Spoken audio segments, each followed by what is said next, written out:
Salut! Alors voilà, le 23 août 2017 marquera mon tout premier single sub 6. Donc avant aujourd'hui, mon record au 3x3 c'était 6 secondes 03. J'avais fait quelques vidéos dessus, puisque j'avais la chance d'avoir filmé au bon moment. Et j'avais fait la reconstruction également sur ma chaîne. Je tenais vraiment à faire un single sub 6 assez rapidement, parce qu'avec le niveau que j'ai, à savoir sub 9 en moyenne, c'est assez inhabituel de ne pas avoir de single sub 6. On me vannait un petit peu là-dessus, parce que j'ai des amis qui ont vraiment le même niveau que moi, et qui ont pas mal de single sub 6.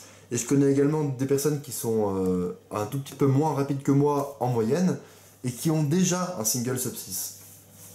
Donc voilà, j'attendais vraiment ce moment où j'allais en faire un. C'est arrivé aujourd'hui, donc je vais vous expliquer tout ce que j'ai vu pendant la résolution, tout ce que j'ai fait, en espérant que ça puisse vous aider à comprendre comment on peut faire un 5 pour un quelque chose. Et vous apprendrez peut-être 2-3 trucs.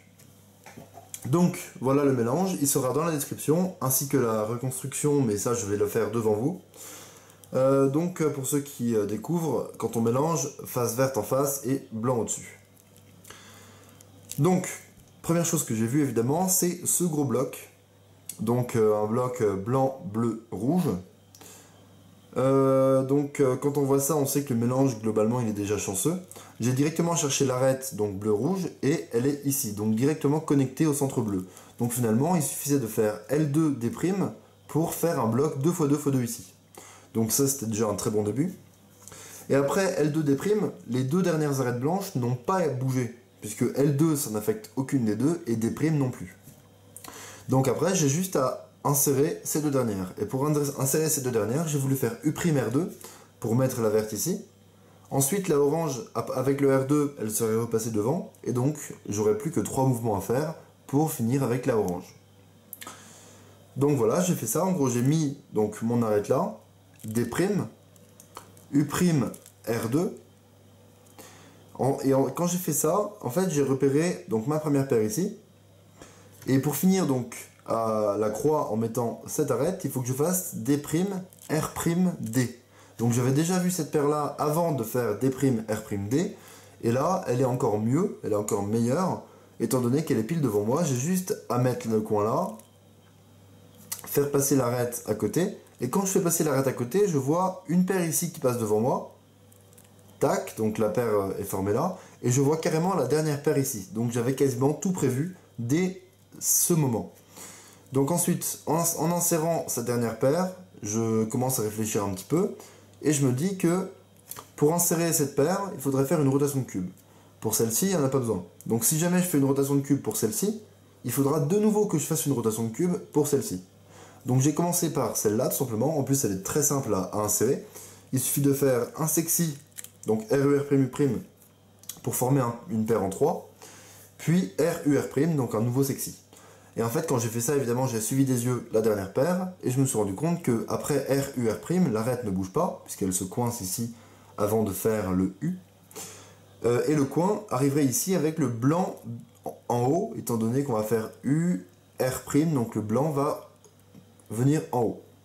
Donc après ça, je savais que j'allais faire une rotation, donc en fait j'ai fait quelque chose du genre comme ça, pour me mettre dans la bonne position pour commencer cette paire. Et en fait, j'avais cru reconnaître que j'allais avoir un OLL skip.